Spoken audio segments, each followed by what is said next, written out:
Kristen Hawkins is a conservative pro-life leader who's quite the reputation for her ability to debate cogently and patiently with woke students on college campuses. And here's a sample of how patient critical thinking triumphs over the woke mob. I just want to read you this poster that I have because I hear a lot of pro-lifers say that life begins at conception. So my poster reads, "Life begins when you understand living women matter more than potential babies." What is it? What do you mean? If it's a potential baby, what is inside of a woman? It's a fetus? Is it living? No. How can it grow if it's not living? Actually, that's like saying if an acorn is a tree. When does the fetus become living? That's actually a good question, but that line... Yeah, of course, because you don't know it, because it's living. It's living. How about you let her speak? You're fundamentally denying science to validate your opinion. You actively deny science. All right, so as you can see, this is already a rather hostile exchange, at least from the side of the woke. So what Kristen Hawkins is doing, the pro-life speaker, is she's in effect trying to demonstrate to the student that the student actually finds herself in a logical trap. In denying that the fetus is living, in other words, a living human being, the student ends up denying the very precondition for its growth and development. If the fetus isn't growing or developing, what's your problem with it? So she fell into a bit of a logical trap, and then Kristen brought up scientific studies, which again, the student didn't seem to really know what to do with. But unfortunately for her, the overwhelming preponderance of scientific evidence is actually on the pro-life side. A recent doctoral dissertation written by University of Chicago student Stephen Jacobs found that among over 5,000 biologists regarding their opinion on when human life begins, 95% of those 5,000 biologists all agreed that life begins at conception. And it was an astonishing study because 63% of those biologists sampled considered themselves non-religious, and a full 89% claimed to be politically liberal. Only 11% identified themselves as conservatives. 92% of scientists sampled were registered Democrats. And yet, despite that overwhelmingly left-wing profile, they were almost unanimous, 95%, in recognizing that human life begins at the very moment of fertilization, at the moment a human zygote is formed in the womb. In other words, biologically, the only difference between a human zygote from the moment of conception and, say, a 95-year-old adult is food, air, water, and time. There is no new specified biological information added to the zygote from the moment of conception. So Kristen Hawkins isn't just drawing out the logical hurdles one encounters when trying to arbitrarily decide when life begins outside of conception. She actually has some pretty impressive scientific evidence backing up her position. And as you can see, woke college students don't really quite know what to do with that. What science did I deny, Darby? Okay, so let's look at some posters over here. But you don't have to be here. I need you to tell me what science. You just made an accusation that I denied science.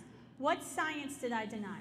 That it's a child inside of you. It is a clump of cells when I'm a clump of cells. What makes me different? That you were born? You were born. So you don't, what you're arguing is that anything that is not born is not valuable of life. I did not say that.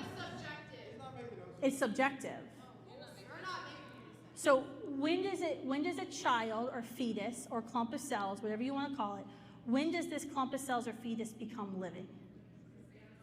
When it can sustain its own life. But when is the sustainability? No, when is sustainability? 21? About like 30 weeks to born, like 24, 30. Because how do you sustain life? Like my newborns aren't sustainable. You can't just have a newborn and they just live on their own, right? Right. They're not sustainable. They need help and assistance to survive. So is a newborn not worthy of life? Is a newborn not worthy of life? Yeah, well, needless to say, the student didn't have an answer to Kristen's challenge. And again, this is precisely where logic and science walk hand in hand.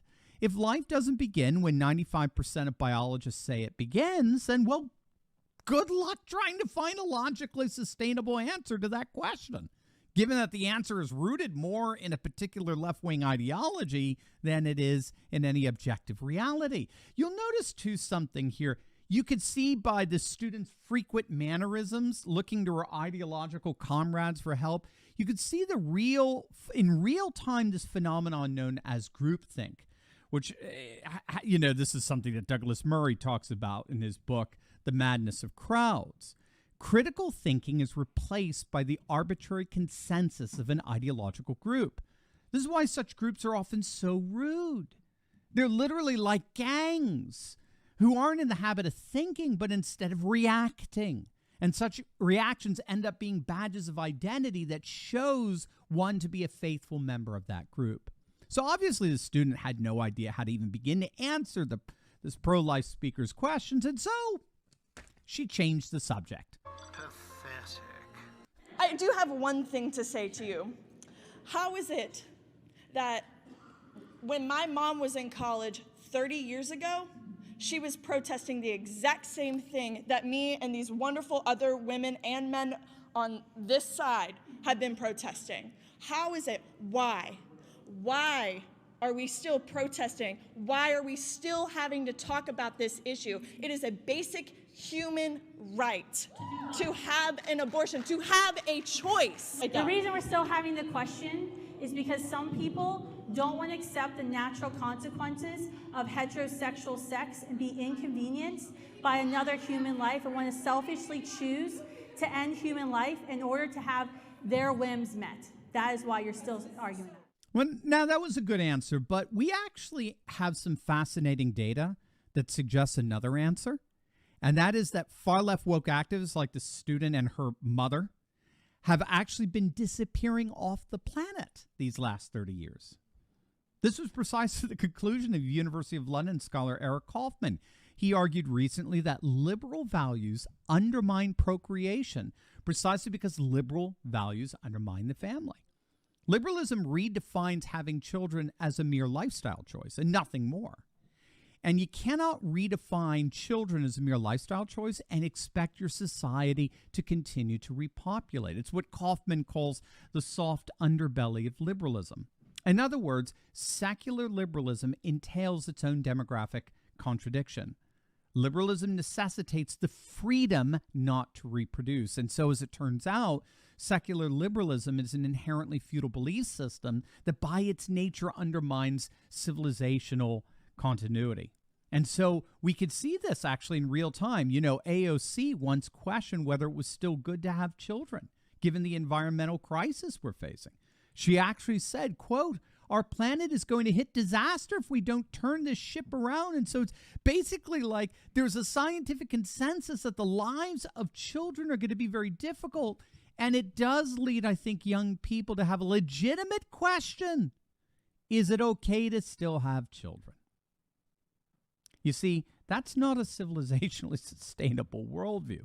Any worldview that is demographically impoverished like that, for whatever reason, will inevitably be surpassed and indeed replaced by a worldview that is demographically abundant and rich. That, I believe, is at least in part responsible for why this woke college student is fighting such a futile battle, exemplified all the more by the futility of her thought. Why should we care about what happens to the dinosaurs? Because life, it's worth protecting.